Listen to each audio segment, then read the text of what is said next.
Lots of games coming out this fall. Let's talk.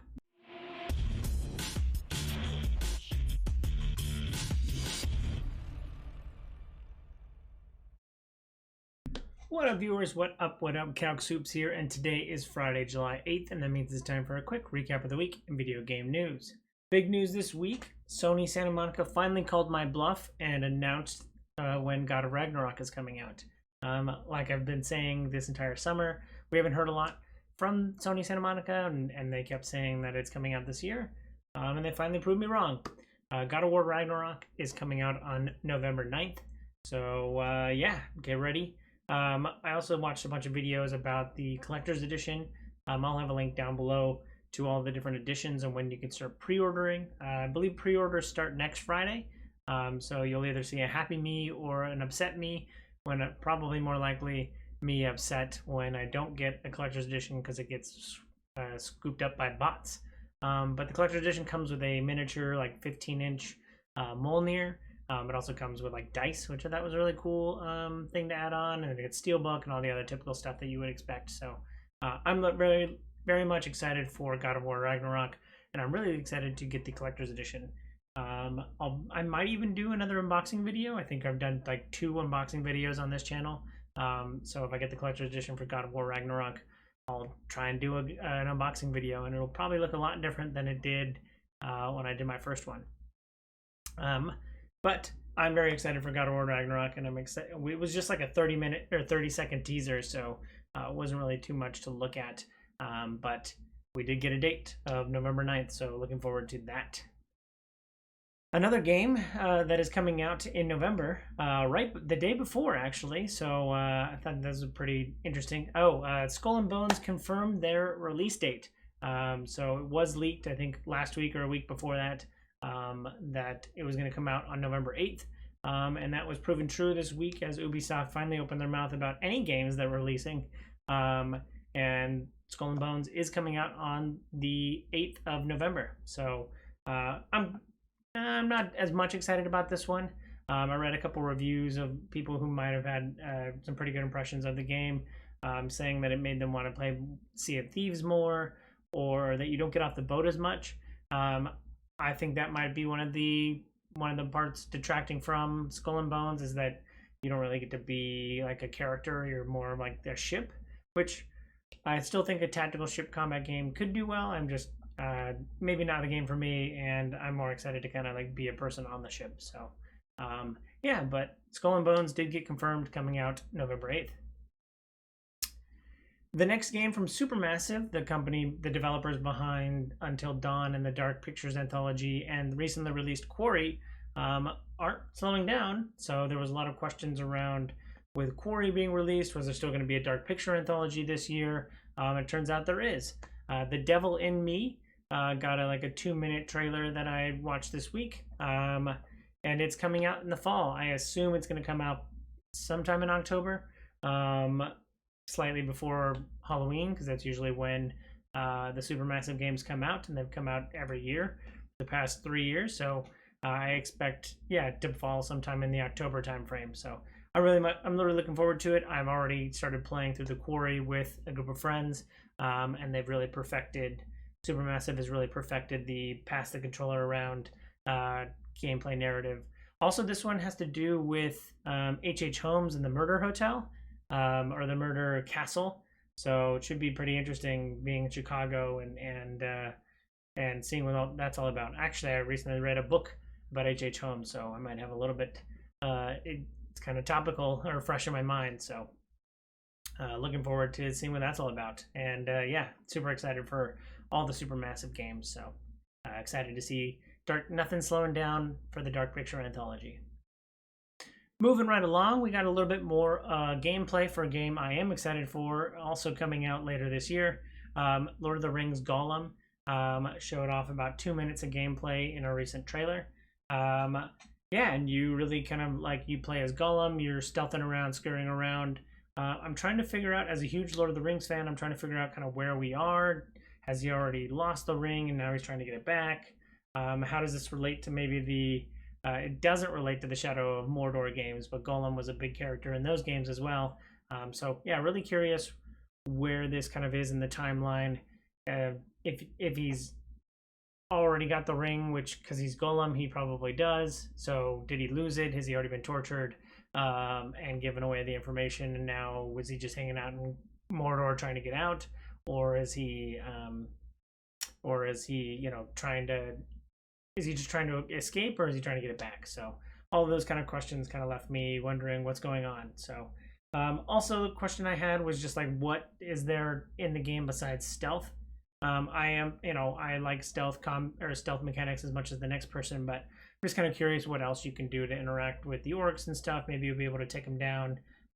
Maybe you'll have a little bit of like Hitman hiding the body kind of stuff, hiding orc bodies in tall grass and stuff like that. So just kind of curious what else you can do with besides the stealth mechanic, other than like climb around and stuff. You can do that as well. So hopefully there's no towers, even though there are towers in Lord of the Rings.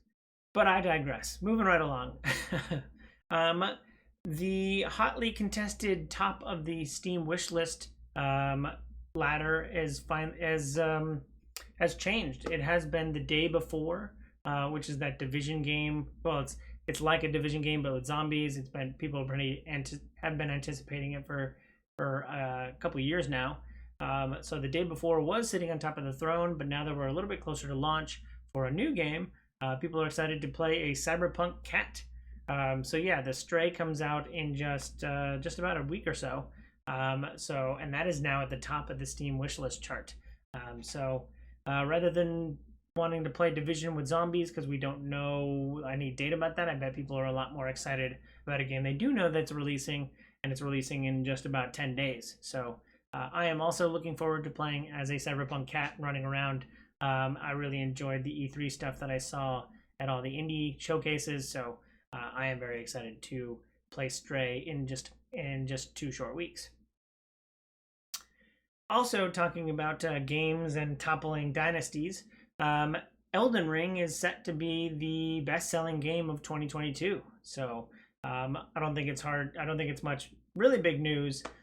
Just to keep gloating about how much Elden Ring is selling. It is still very much selling well.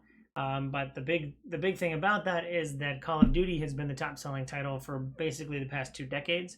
But Elden Ring has just kept selling, so it is being predicted by the NPD group that Elden Ring will be the best selling title this year. Also, Call of Duty's been a bit on the decline, even though they've been #1 for the past couple of years. I think they've been on a bit of a decline since World War II. So it'll be interesting to see if it comes true. But I don't know what the exact numbers are, but I know that Elden Ring has had a lot of really good sales, and they hit some preposterous number like 10 or 12 million in the first month or so. So that could definitely be kind of a Call of Duty topper, which, as I have always said in these, I'm excited for. I just want the top of the list to be mixed up every once in a while. The fact that Call of Duty is always #1 is a little stagnant, so I want the industry to be a little bit more innovative and changing and evolving. So glad to see that a really good game, Elden Ring, is set to be on the top of the list.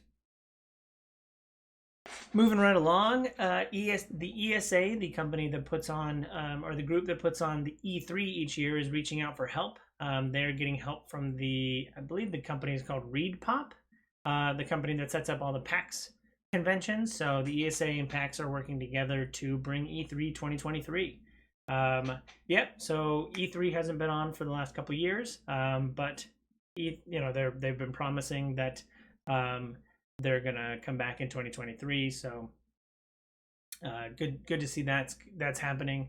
And it sounds like they're gonna need a little bit of help to kind of get it back on its feet. So we already know that Summer Games Fest is going to be kind of competing for mindshare as well, which is always good. Just more avenues for people to be kind of involved in this big gaming event. So I'm excited about that, but I am excited to kind of get back to heading down to the LA Convention Center and seeing all the industry people and seeing all the games that I love. So I'm excited for E3, and I'm glad that the ESA is reaching out for help to make it happen. So hopefully this leads to a better showcase than kind of E3 has been on the decline for a little bit. So excited to see effort being put towards it. The indie sales site itch.io is selling about 750 games for just $10. These are all indie games, so but all of the money's going to the bundle is going towards abortion rights, especially since the overturn of Roe v. Wade. They're trying to generate revenue to help with people trying to get an abortion. So exciting stuff there. Always something, a really good cause to put money towards. So if you're looking for if you want to get some games and you want to support abortion rights and reproductive rights, it's a win-win. So be sure to check out the bundle. I'll have a link down below. Last but not least, we've got two 80s IPs coming back to life and coming into the video game space. So there is a Terminator game. We had a Terminator game a couple years ago, but this one's going to be a survival game where you're trying to survive the Terminator apocalypse. So should be fun there. Just trying to run around and avoid Terminators and being able to kind of build up your base and fight back. So pretty exciting stuff, and that was announced to be coming out in 2023. And then another game that looked really good that I saw a trailer for this week was the Robocop FPS. They actually showed a little bit of gameplay in the like 2 to 3 minute trailer. And besides it looking really good, it looked really fun to kind of play as Robocop and run around and shoot all the bad guys from the Robocop time. So yeah, both of those are really exciting. Both of those are coming out. Robocop had a little bit more of a firm date with June 2023. So I'm looking forward to playing as Robocop in just under 12 months. And then Terminator didn't have a strong release window or a refined release window, but it is coming out next year, hopefully. So, but there's always slippage whenever people kind of announce these games ahead of time. So I'm looking for, I love survival games, you know me. I love survival games and base building and all that kind of stuff. So doing that in kind of a sci-fi world would be pretty cool. And then the Robocop FPS I thought really looked good, so I'm looking forward to that. So maybe rather than the year of the sequels or the year of the remakes, 2023 is the year of 80s IP. But I am excited for both. I love the Terminator universe, and haven't been too big a fan of Robocop, but the game aesthetic looked really cool. And I thought Robocop FPS just works really well. So looking forward to both of those games, but let me know what you think down in the comments below. Thanks for watching as always. I hope you enjoy this content. If you do, follow, like, and subscribe to me on YouTube and Twitch so you can see more great content like this. I'll have links down below in the description. Thanks again. I hope you have a super day. I hope you have a super weekend, and I hope you have a super day. Bye!